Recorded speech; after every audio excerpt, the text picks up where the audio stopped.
and welcome back to Football Made Simple. Ole Gunnar Solskjaer's United hosted Julian Nagelsmann's Leipzig in the Champions League. Solskjaer was looking for a good win against one of the most promising football minds in recent years, and in the end, he managed to do just that, running out 5-0 winners thanks to goals by Greenwood, Martial, and a Rashford hat-trick.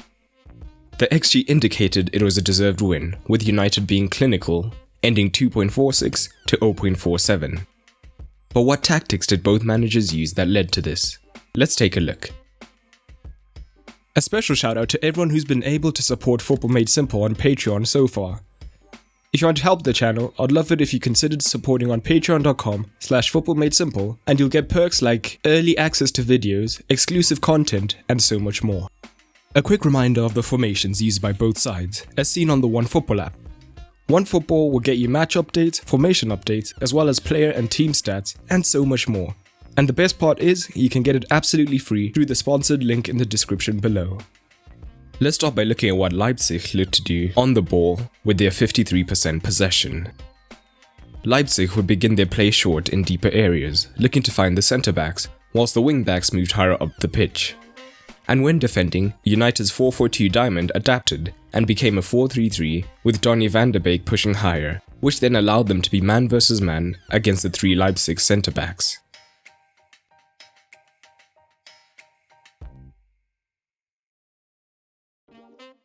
At the same time, Leipzig used a double pivot of Olmo and Campbell during the build-up phase, with the front 3 narrow ahead of them. This meant that there would be 3 versus 2 down in midfield, and United could prevent progress into the centre of the pitch, either by dropping the forwards deeper and using their cover shadows, or by pushing their pivots higher to go man-to-man with them.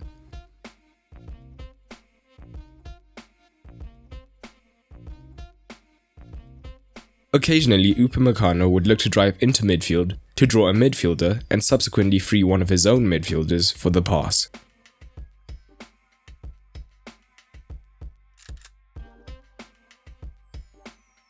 But the flanks were Leipzig's preferred outlets, with the right side in particular being used. Henrichs would often drop deeper on the right to receive the ball in this shape. However, at times, Pogba would be willing to spring from left central midfield to pressure him as soon as he received the ball, as Matic and Fred could cover the remaining pivots.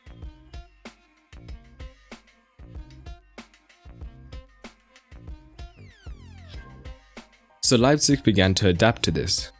We would often see Forsberg drop into the midfield, allowing Campbell and Olmo to spread slightly wider, and there would now be a 3 versus 3 in the midfield.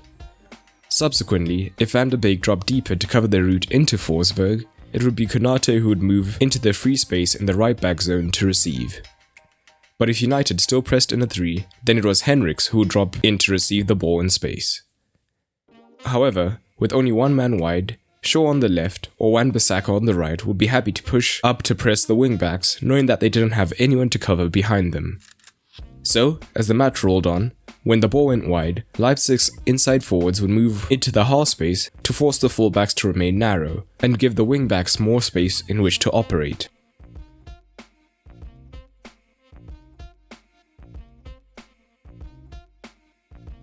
As a result, despite going off after 62 minutes, Henrichs had the 3rd most touches for them. On the left-hand side, when in possession, Halstenberg would move into the left-back role to give Angelino much more freedom to push forwards, almost as a traditional winger. When Forsberg and Campbell would shift across to cover, United had to shift across to prevent the side overload. On the right-hand side, Henrichs and Nkunku would remain in space for the quick switch, which we did see a lot of, and they did get into some dangerous positions in this manner.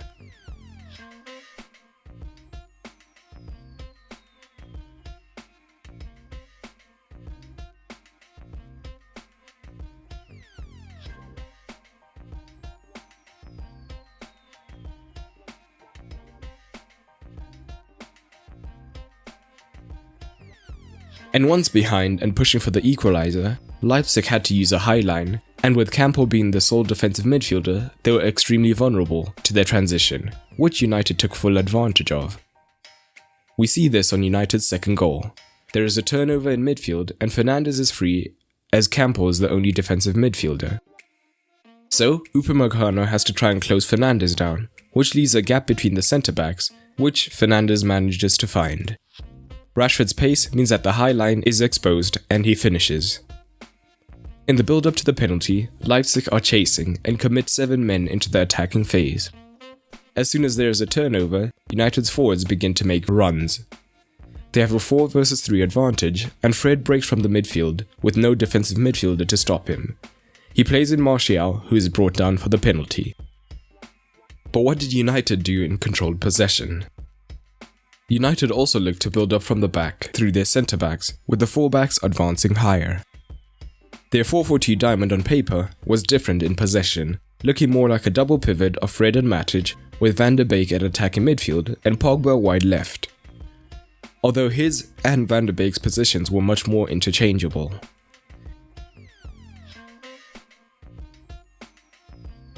Leipzig, with their front two, could press the centre-backs, which would be a trigger for one of Fred or Matic to drop into the backline and create the numerical advantage, and normally, one of Van der Beek and Pogba could drop deeper to assist the remaining pivot.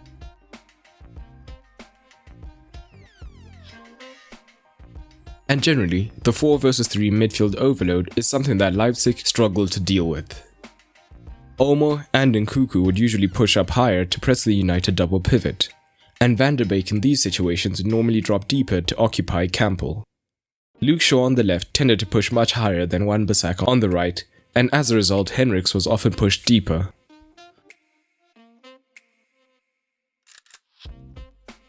All of this meant that Pogba was often in pockets of space in the midfield to receive the ball.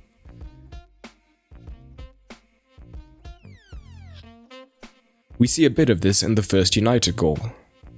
Olmo is challenging Fred and Van der Beek is deeper and has drawn the defensive midfielder Campbell higher. So Pogba picks up the ball, and with 2 forwards pushing the backline deeper, there is space to drive into. He finds Greenwood with the diagonal run, who finishes. And throughout the game, the fluidity of their midfield and attack caused Leipzig problems. Martial could drop deep, which would often draw the touch-tight Upamecano forwards. With men central, Pogba would move even wider, often joined by Shaw, to try and create a 2 versus 1 against the wingback and generate a potential crossing opportunity. Overall, this was a big win for United, with the fluid diamond now being another weapon in their arsenal. Nagelsmann would be disappointed with the result, although they were in the game for long stretches, being undone when they were looking for their own goal. But what did you make of the match? Drop it down in the comments below.